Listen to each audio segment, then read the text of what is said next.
En février 2024, un navire commercial endommagé par une frappe-outil a coulé lentement en mer Rouge. En coulant, son ancre a raclé le fond océanique. Et en quelques secondes, 4 câbles de fibre optique ont été sectionnés. Une part significative du trafic Internet entre l'Europe et l'Asie s'est évaporée. Instantanément, sans préavis, sans qu'aucune cyberattaque ne soit en cause.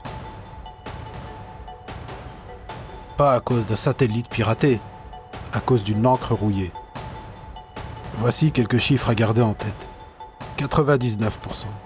C'est la part du trafic Internet mondial qui ne passe pas par les airs. Elle passe par le fond des océans.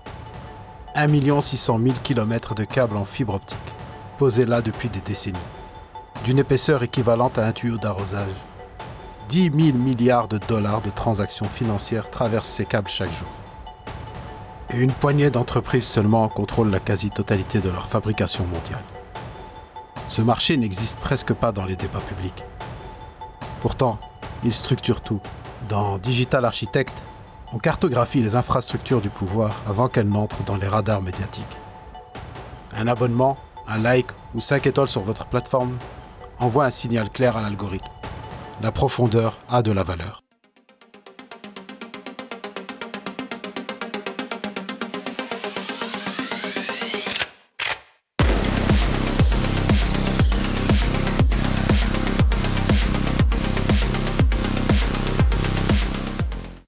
L'image mentale qu'on a d'Internet, c'est quelque chose de flottant.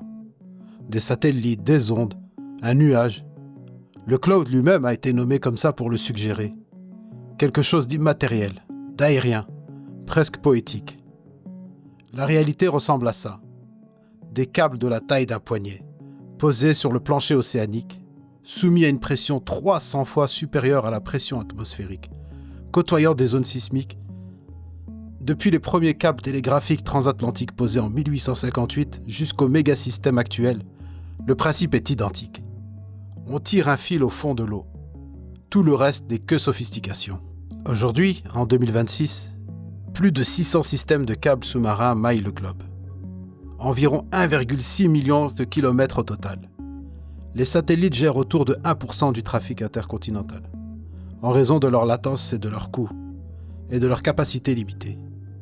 Starlink, malgré ses milliers d'engins en orbite, reste un service de périphérie. Les câbles sont le cœur.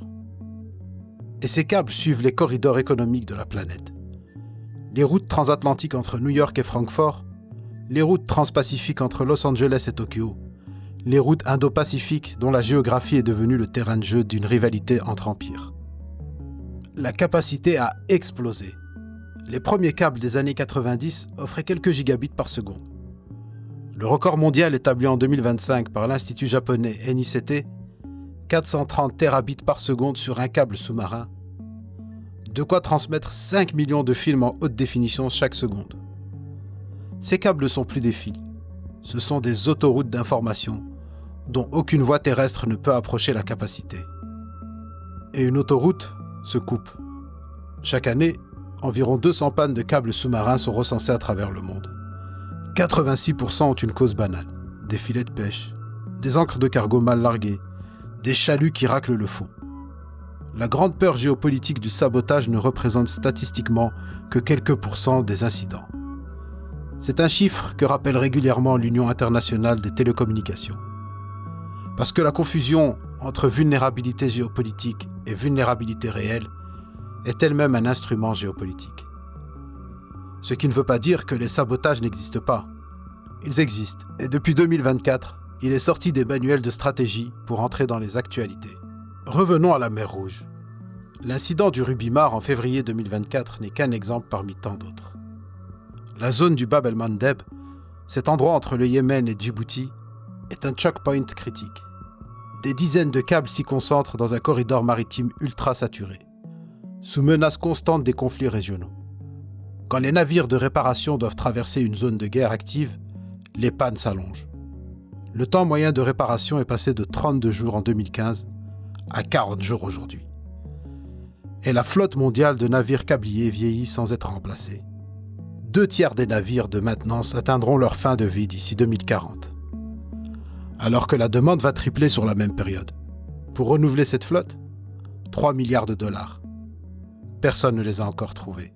À l'autre bout du monde, en mer Baltique, une autre série d'incidents a mis les chancelleries européennes en alerte.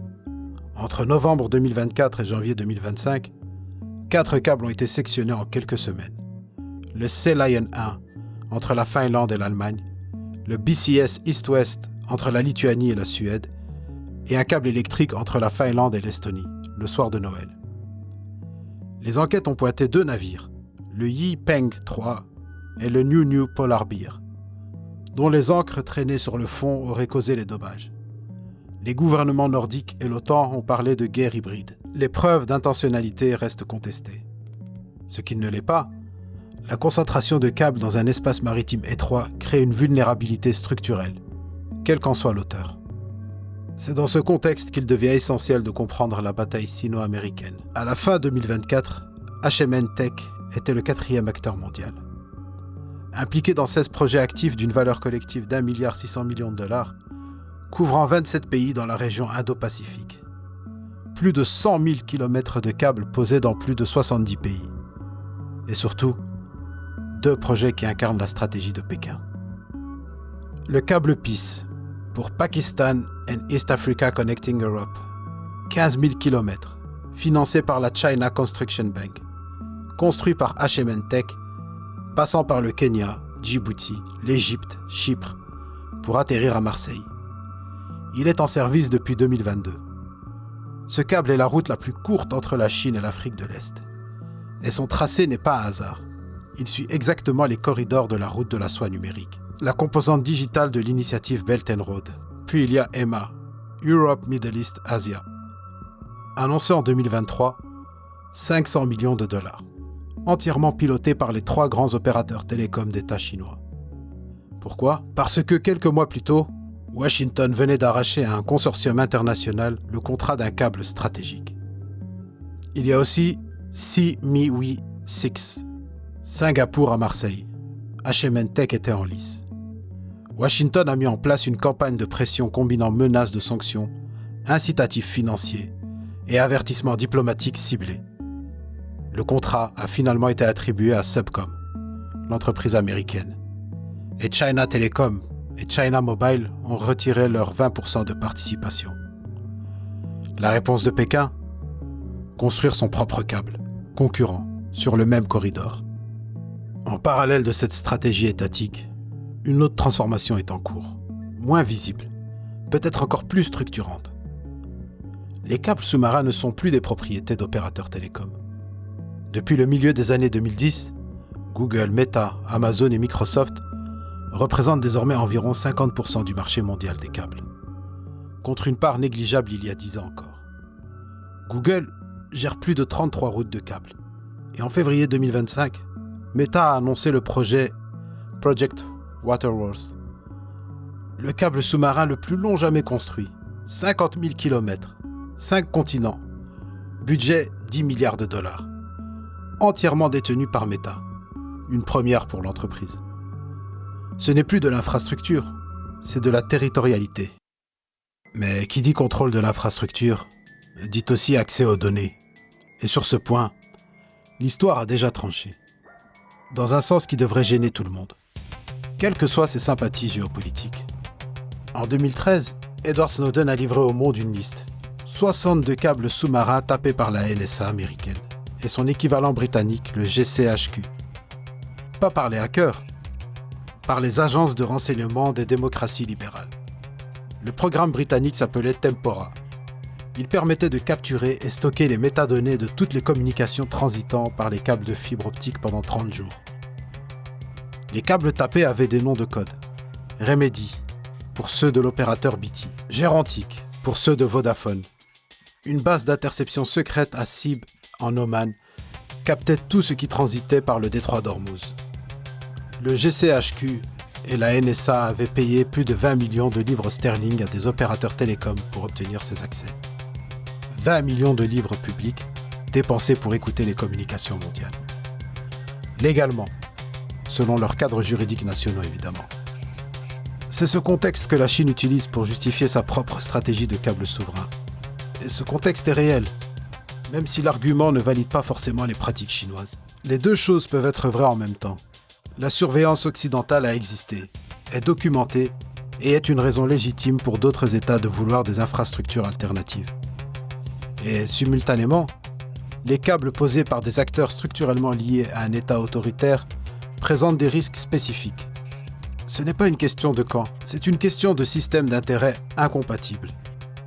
Et la prochaine menace sur ces câbles n'est pas physique, elle est d'ordre cryptographique. Les ordinateurs quantiques suffisamment puissants pour casser les systèmes de chiffrement RSA et ECC, qui sécurisent aujourd'hui la quasi-totalité des communications mondiales, se rapprochent. L'algorithme de Shor, connu depuis 1994, permettrait de factoriser des clés de chiffrement en heures, là où les meilleurs superordinateurs classiques mettraient des millénaires. Quand exactement ? Les experts divergent. Certains parlent de 10 ans, d'autres de 30. Mais ce désaccord lui-même est le problème. Car le danger n'est pas futur. Il est présent et rétroactif. Des États collectent déjà des données chiffrées aujourd'hui, en prévision du jour où ils pourront les déchiffrer. Harvest now, decrypt later. Les câbles transitant par des zones d'interception, connues ou inconnues, alimentent potentiellement ces archives. Des communications diplomatiques de 2025 pourraient devenir lisibles dans 10 ou 20 ans. Des expériences de distribution quantique de clés sur des câbles sous-marins ont été réussies, notamment sur le câble Rockabill, entre le Royaume-Uni et l'Irlande. Mais le déploiement à grande échelle nécessiterait une refonte partielle de l'ensemble de l'infrastructure mondiale. Et l'horloge tourne.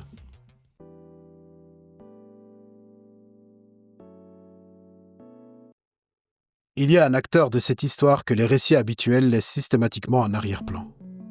Pas les États-Unis qui imposent leur doctrine Clean Network et font plier les consortiums. Pas la Chine non plus, qui contre-attaque avec ses propres câbles. Il y a l'Europe, et en particulier la France. Et l'Europe sur ce terrain précis n'est pas perdante. Un petit rappel du contexte industriel. Ce marché est contrôlé par 4 entreprises.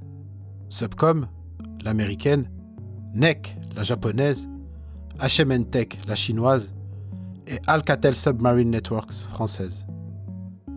À L4, elle représente la quasi-totalité du marché mondial de la fabrication et de la pose de câbles. Alcatel, c'est 200 000 km de câbles produits par an, 850 000 km de systèmes déployés dans le monde. Le leader en termes de kilomètres de câbles posés entre 2020 et 2024. À la fin 2024, l'État français a racheté 80% d'Alcatel Submarine Networks à Nokia, via l'Agence des participations de l'État. Le motif officiel ? Actif de sécurité nationale. Le signal envoyé ? Aucune entreprise étrangère, américaine ou chinoise, ne peut poser des câbles à grande échelle sans passer par une infrastructure que Paris contrôle désormais directement. Orange Marine opère une flotte de navires câbliers, dont le Sophie Germain, et gère plus de 40 systèmes pour un total de 450 000 km. Le projet Medusa, câble reliant l'Europe à l'Afrique via Marseille, cofinancé par l'Union européenne dans le cadre du programme Connecting Europe, fait de Marseille le hub numérique entre 3 continents. Sur le terrain des semi-conducteurs, on a décortiqué comment l'Europe s'est retrouvée structurellement dépendante. Sur le terrain de l'IA, la situation est fragile. Mais sur le terrain des câbles sous-marins, les GAFAM eux-mêmes ne peuvent pas se passer de l'ingénierie navale européenne pour poser leurs propres câbles propriétaires. C'est une position de pivot, discrète, industriellement solide et stratégiquement asymétrique. Ce n'est pas de la souveraineté bradée, c'est de la souveraineté opérationnelle. Pour lire la suite de cette guerre invisible, il y a 3 signaux à surveiller.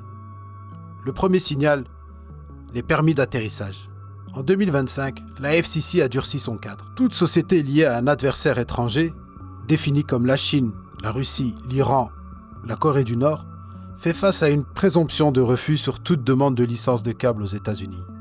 Celui qui contrôle où les câbles atterrissent contrôle la topologie d'Internet. Deuxième signal, l'Afrique. Le Kenya, le Sénégal, la Côte d'Ivoire. Des économies numériques en croissance rapide, dont les câbles structurants seront soit posés par HMN Tech et financés par la China Construction Bank, soit par des consortiums occidentaux. Ce choix crée des dépendances qui s'étendent du débit Internet auprès d'États. Troisième signal, les navires de réparation. La flotte mondiale vieillit, comme nous l'avons vu plus tôt. Le financement pour la renouveler n'est pas sécurisé. En cas d'accumulation de panne dans des zones géopolitiquement bloquées, mer Rouge, Malacca, Baltique, la capacité de réparation mondiale pourrait se retrouver en défaut simultané. C'est l'arithmétique que les analystes de l'OTAN modélisent. Internet est immatériel pour ses utilisateurs, et il est radicalement physique pour ses architectes. Et comme toujours, c'est entre les deux, dans l'écart entre la perception et la réalité structurelle, que se jouent les vraies batailles. La guerre des câbles ne ressemble pas aux guerres du pétrole du XXe siècle. Il n'y a pas de troupes, pas de communiqués, pas de prix qui flambent en direct. Il y a des demandes de permis refusées, des contrats qui changent de main sous pression diplomatique, des ancres qui raclent le fond à 3000 mètres de profondeur, et des navires de réparation qui attendent des autorisations qui ne viennent pas. Si vous construisez ou gérez une infrastructure qui dépend de la connectivité internationale, applications critiques, systèmes distribués, architecture cloud multirégion, la géographie sous-marine de vos données mérite d'être dans votre calcul de résilience. Pas comme une menace abstraite, comme une variable opérationnelle. Partagez votre analyse dans les commentaires. Dans vos architectures actuelles, la redondance géographique des routes de données est-elle déjà prise en compte ? Les retours les plus affûtés viennent de ceux qui ont des contraintes concrètes. Ce débat appartient à cette communauté. Alors abonnez-vous pour continuer à cartographier ensemble. Et comme chaque semaine, ne suivez pas les tendances, maîtrisez-les. À la semaine prochaine.